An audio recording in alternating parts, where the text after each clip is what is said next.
All right. Hey, everyone. Welcome to another deep dive. Today, we're going to be looking at how to command respect. Ooh, interesting.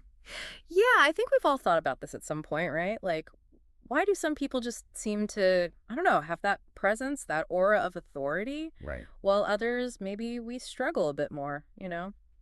So you sent me some excerpts from this book, Commanding Respect, Power Moves in Psychology, and I am really curious to dig into it. Yeah, it's a good one. It really gets into like the nitty-gritty of what's going on beneath the surface. Yeah, because I feel like, sometimes we try to project confidence, but it doesn't always land. Totally. So what is it that actually makes the difference? Well, the book really emphasizes this idea that respect is, it's not just about outward actions. It's really about the internal signals we're sending out. Internal signals. Okay, I'm intrigued. What kind of signals are we talking about here? Well, the source talks a lot about the importance of certainty. Certainty. Yeah, not in a arrogant, know-it-all way, Right. but more like a quiet confidence that you know who you are and what you stand for. So it's less about trying to prove yourself and more about just like being. Exactly. I can almost see how that would make someone more, I don't know, intriguing. Like, Yeah. this person doesn't need to shout, they just are. Exactly. And the source, it breaks it down into three core qualities that kind of build this aura of respect. Okay, let's hear them. So unshakable confidence, obviously, but also consistently taking high-value actions. So like you're not just talking the talk. You're walking the walk. Yeah, exactly. You're backing it up with what you actually do. Makes sense. And then the third one, this is kind of maybe a little counterintuitive, Okay, I like counterintuitive. a touch of mystery. Mystery. Yeah. It argues that when you're not an open book, it actually creates a sense of intrigue. People want to understand you better. Oh, interesting. It's like you hold back a little bit, Exactly. and people are like, what's going on there? I want to know more. Yeah. It's like the difference between a movie trailer that reveals everything and one that leaves you wanting more. I totally see that, yeah. It's like, ooh, what's going to happen next? Okay, so assuming, we're on board with the psychology here, how do we actually put it into practice? The source mentioned these power moves. Yes. It outlines 5 specific techniques. 5, okay.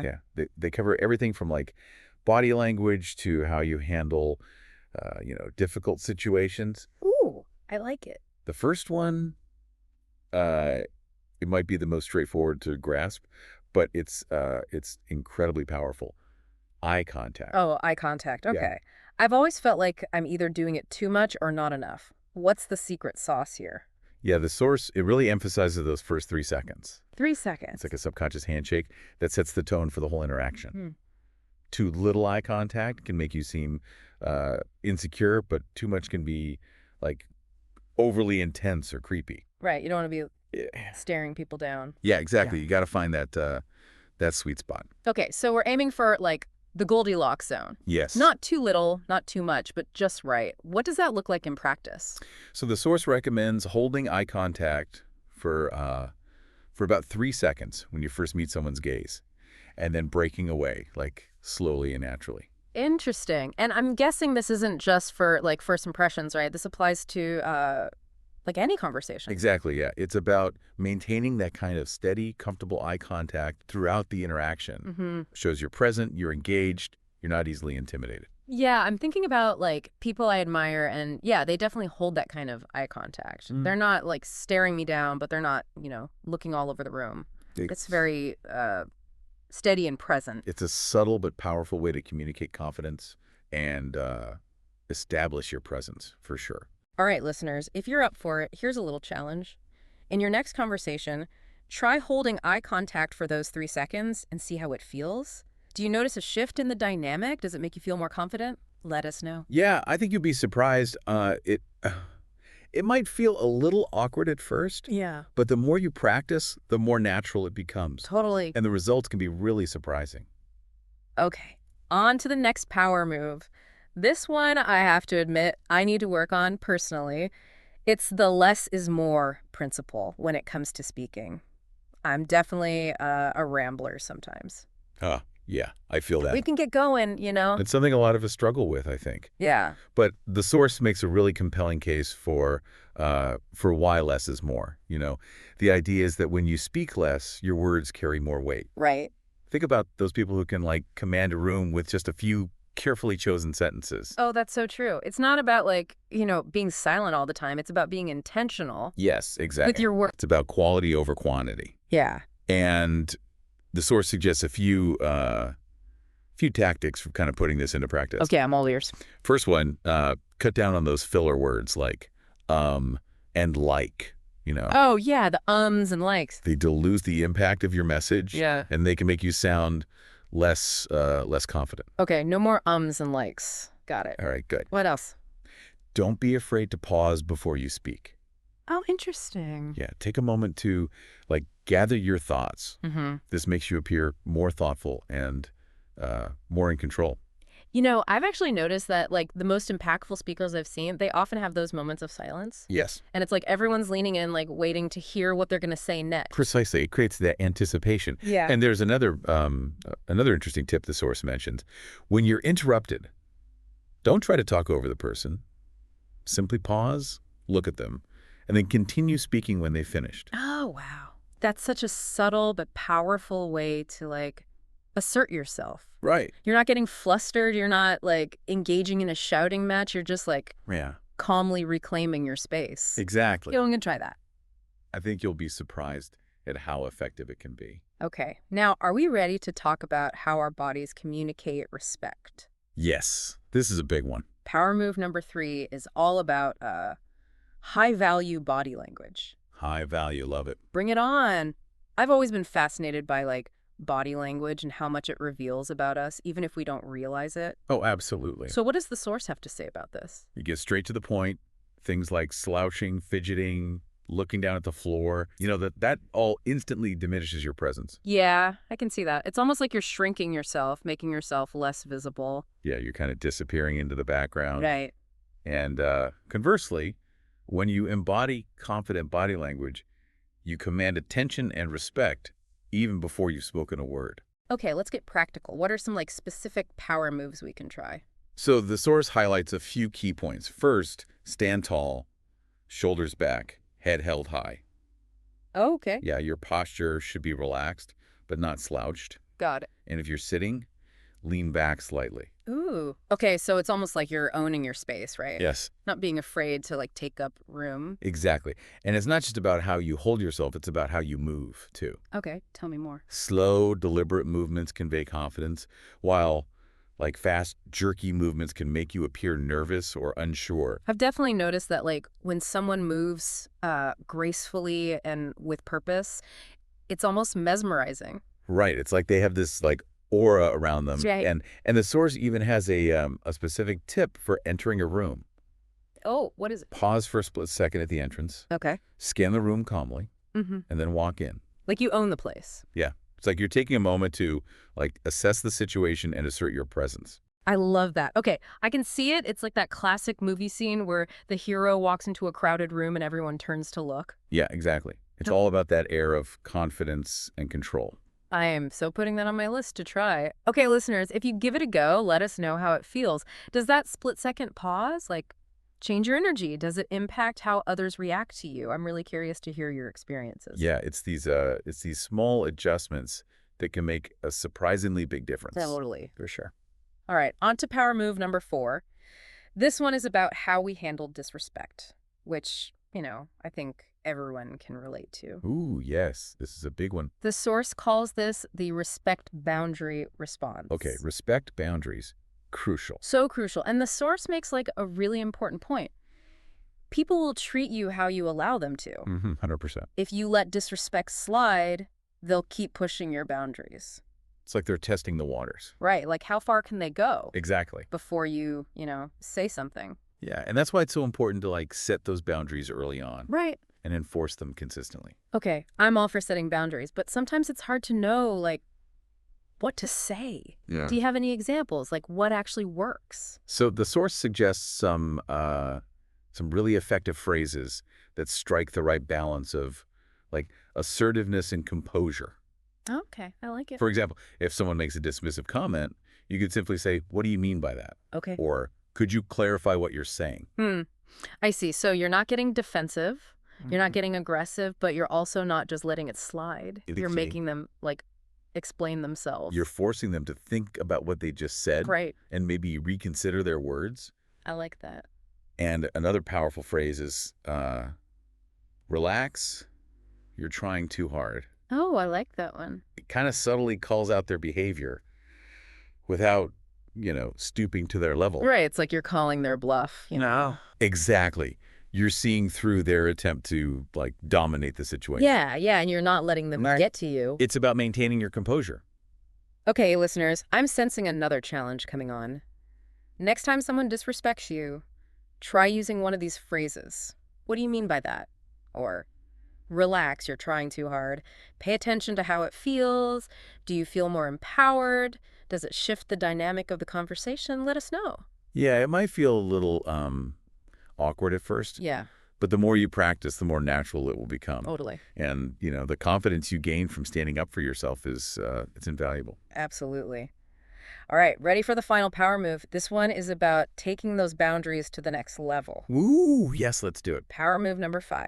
Walk away like a boss. Walk away like a boss. I love it. It's like the ultimate display of confidence and self-respect. It is. But, okay, I'm intrigued. What does walking away have to do with commanding respect? So the source, it makes this interesting connection here to the idea of scarcity. Scarcity. Yeah, like when you're not constantly available Mm-hmm. or seeking approval, Okay. your value actually increases. Oh, interesting. People are more drawn to what they can't easily have. Oh, I see where this is going. It's like playing hard to get, but on a deeper level, right? Exactly. It's about knowing your worth, Mm-hmm. not settling for less than you deserve. Yeah, and sometimes the most powerful thing you can do is simply walk away from a situation or a relationship Yes, that isn't serving you. that's right. So we're not talking about storming off in anger. It's more about a conscious decision to disengage Yes, a conscious choice. from anything that diminishes your self-respect. Exactly. The source uses this great analogy. Imagine you're at a party Okay. and someone's completely ignoring you. Right. What happens if you stop trying to get their attention and you just focus on enjoying yourself? I bet they start to wonder where you went and why you're not vying for their attention anymore. Exactly. You're no longer seeking their validation. Right. It shifts the dynamic. It does. People start to see you in a new light. Totally. This is making me think about all those times when, I've clung to a relationship or a job that wasn't right for me simply because I was afraid of, walking away. Yeah, it's a common fear. It is. But the truth is, sometimes walking away is the most courageous and empowering thing you can do. Mm-hmm. It sends a powerful message, It's like, I respect myself enough to walk away from anything that doesn't align with my values. Wow. That's really resonating with me. I think this is definitely a power move I need to explore further. Yeah, it's not always easy, It's not. but it can be incredibly liberating. Yeah. And often walking away is the catalyst for, real change and growth. All right, listeners, I'm curious to hear your thoughts on this one. Have you ever experienced the power of walking away? Did it lead to something better? Share your experiences in the comments. We love hearing from you. Now, before we move on, we've covered a lot of ground here with these first 5 power moves. We have, and we're just getting started. Oh, there's more? The source also includes some fascinating bonus hacks for commanding, like instant respect. Ooh, instant respect? But those we'll save for the next part of our deep dive. Oh, man, I can't wait. All right, listeners, stay tuned because we're going to unpack even more strategies for, owning your presence and stepping into your power. We'll be back in a flash. See you soon. Welcome back.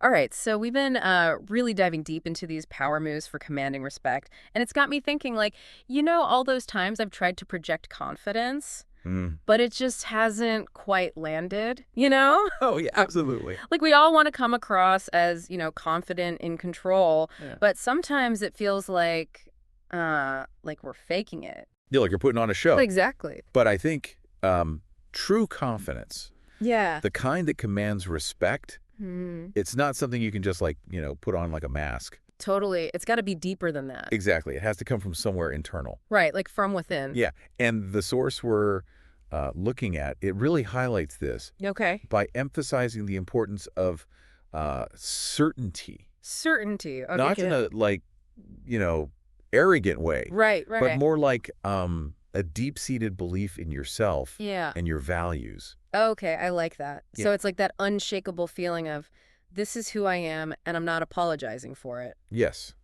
exactly. I love that. And there's actually some really fascinating psychology behind this. Oh, tell me more.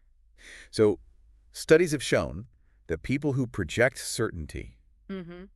are perceived as more competent Oh, interesting. and trustworthy, even if they don't have all the answers. Wow. So it's not about like pretending to be perfect Yeah. or having it all figured out. Not at all. Okay, so what is it about? It's about being comfortable with who you are Mm-hmm. and what you stand for, Okay. owning your strengths and, yes, even your weaknesses. That makes me think of some of the most respected leaders and thinkers throughout history. Oh, yeah. Like, they weren't always right, Right. but they had this, like, unwavering conviction Yeah, in their vision. exactly. Think of someone like Martin Luther King Jr. or Nelson Mandela. Mm-hmm. They faced, like, immense opposition. Yeah. But their certainty, their belief in their cause, it inspired millions. It's like their inner belief just, like, radiated outwards and drew people to them. Exactly. And that's the power of certainty. Powerful stuff. It's magnetic. Yeah. People are drawn to those who seem to, like, know where they're going and what they believe in. Okay, so how do we cultivate that kind of certainty? Like, how do we actually get there? Well, the source suggests it starts with self-awareness. Self-awareness, okay. Taking the time to really understand your values, your strengths, and, yes, even your weaknesses. So it's about, like, getting to know yourself on a deeper level. Exactly. So you're not, constantly second-guessing yourself. Right, or seeking external validation. Right. Exactly. Okay. It's also about aligning your actions with your beliefs. Hmm. Remember that second power move we talked about? Taking high-value actions. Yes. Not just talking the talk, but walking the walk. Yeah, right. That's a crucial part of building certainty. When your actions consistently reflect your values, it reinforces that inner belief system. Yeah, it's like you're proving to yourself Yeah. and to the world that, Mhm. like, you're serious about who you are and what you stand for. Exactly. Yeah. And that brings us to the third quality that the source highlights: mystery. Mystery. Okay. It still seems a little counterintuitive to me. I know, right? Like, how does mystery play into commanding respect? Well, think about it this way. When someone's a complete open book, Mm-hmm. sharing every detail of their lives, Yeah. sometimes it can make them seem, I don't know, less interesting, less compelling. Yeah, it's like we've already figured them out. There's no challenge. Exactly. But when someone holds back a little, Yeah. doesn't feel the need to, like, over-explain or seek constant approval, Okay. it creates this sense of allure. Oh, I see. So it makes people lean in, Yeah, wanting to know more. exactly. They're drawn to the mystery. Okay, I get it. So it's not about being, like, secretive or aloof. No, not normally. It's more about, like, having a sense of, I don't know, self-contained power. Exactly. And that's where those bonus power hacks we teased earlier come in. Oh, yes. The bonus hacks. You remember the first one? About never over-explaining yourself. Right. Just saying, because I want to, Yeah. instead of, like, launching into this whole, justification. Exactly. That's a perfect example of how to cultivate mystery. Okay. You're not giving away all your secrets. You're leaving some things to the imagination. It's like that saying, less is more. Yes. By holding back a little, you actually make your presence more impactful. Exactly. And that's a theme that kind of runs throughout all these power moves. Yeah. It's not about being, loud or aggressive or trying to control others. It's about, like, cultivating that inner strength Yes. and letting it shine through in these, like, subtle but powerful ways. It's about understanding the psychology of respect Hmm. and using it to your advantage. I'm really starting to see how, like, even these small adjustments can really shift the whole dynamic of our interactions. Me too. It's pretty amazing. Yeah. And, it's so empowering to realize that we all have this potential Mhm. to command respect Yeah. simply by tapping into that inner confidence, Right. aligning our actions with our beliefs. It's funny because as we're talking, I'm realizing that so much of what we're discussing, it kind of goes against the grain of what we're often taught. Oh, totally. Like, we're told to be humble, to blend in, to not make waves. Right. Be polite. Don't rock the boat. Exactly. But this source is suggesting that, like, true power Yeah. comes from owning your worth, Mm. not being afraid to stand out. And to, like, set those boundaries, Yeah. even when it's uncomfortable. Exactly. It's about recognizing that your voice and your perspective are valuable Yeah. and that you deserve to be heard and respected. And that's a powerful message, especially for anyone who's, ever felt underestimated or overlooked. Oh, Or absolutely. it's a reminder that true respect, it starts from within. It does. And when you respect yourself, Mhm. others can't help but follow suit. I love that. It's not about demanding respect. Yeah. It's about commanding it Yeah. through your actions and your presence. Okay, so before we dive into those bonus power hacks in the next part, Yeah, yes, the bonus hacks. let's take a moment to kind of reflect on what we've learned so far. Yeah, good idea. So, listeners, I'm curious, what's resonating with you? What feels maybe most challenging? What are some small steps you can take today to, like, cultivate certainty, take those high-value actions, Mm-hmm. and maybe add a touch of mystery to your interactions? Let us know. We love hearing from you. Uh-huh. Welcome back to the final part of our deep dive into commanding respect. We've talked about the psychology, the power moves, that certainty, the mystery. It's a lot. Yeah, it is a lot to take in. Yeah. And I think it's natural to feel a little overwhelmed, right? Like, okay, this all sounds good in theory, Right. but how do I actually, do it? Yeah. How do I make it happen in real life? Right, exactly. Yeah. It's one thing to listen and be like, oh, yeah, eye contact, I get it. But then you're in the moment, and you forget everything. Totally, totally. Like, I know I should just say, because I want to when someone questions my choices, but I don't know, I over-explain, I get flustered. Yeah, we fall back into our old patterns, right? Wait. Yeah, exactly. So how do we break those habits? How do we actually make these changes stick? Well, that's what we're going to explore in this final part. Okay, good. The source actually offers some really practical advice on this. Okay, good, because I need it. It emphasizes that, it's really about practice and repetition. Okay, so like building a muscle, the more you use it, the stronger it gets. Exactly. So let's start with that all-important eye contact. Okay. The 3-second rule, remember? Yep, holding it for 3 seconds, then breaking away. Right. Now, here's the practice part. Okay. Start small. Small, yeah. In your next conversation, just make a conscious effort to hold that eye contact a little longer than you normally would. Okay. Even like half a second can make a difference. Okay. And just notice how it feels. Yeah. Does it feel uncomfortable? Do you feel more confident? Does it change the dynamic? Yeah, exactly. Yeah. And, the more you do it, the less awkward it will become. I imagine so, yeah. Yeah. You might even find that the other person responds more positively. Like, people are really drawn to those who can hold their gaze. Makes sense. Yeah, shows you're engaged, you're present. Exactly. All right, so practice, start small, pay attention to what happens. Got it. Okay, good. What about that less is more principle with speaking? Oh, man. Yeah, that's a big one for me. Yeah, me too. I can really ramble. So for this one, I think it's often about becoming aware of our bad habits first. Okay. Start noticing those filler words. The ums and ahs and yeah. Yeah, all of those, all those little things. Yeah. Once you're, aware of them, you can start to consciously replace them with, silence. Embrace the pause. Yes. Those pauses can feel so uncomfortable at first, They can. but they actually make you appear more thoughtful. Right. Like you're choosing your words carefully. I've noticed that with really great speakers, they're not afraid of a little silence. Right. It makes their words have more impact. Yes, exactly. And you know what? Here's another thought. What's that? When you're asked a question, you don't have to answer immediately. Oh, that's a good one. Take a breath, gather your thoughts, and then respond. That's such good advice. Yeah, it's like you're giving yourself permission to not just react, but actually process. Exactly. Be more intentional with your words. Yes. Love it. Okay, what about body language? We talked about posture, moving with purpose. Yes. Any tips for putting that into practice? One of the simplest but most effective things is just becoming aware of your posture. Like right now, straighten your spine. Okay. Roll your shoulders back. Lift your chin slightly. Ooh. You feel that? I do. I feel taller. Yes.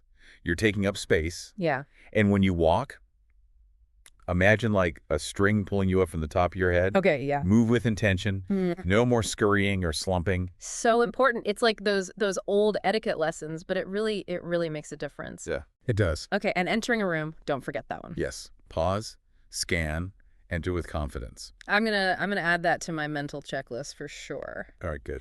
Now, let's talk about those tricky situations where someone tries to disrespect you. Ooh.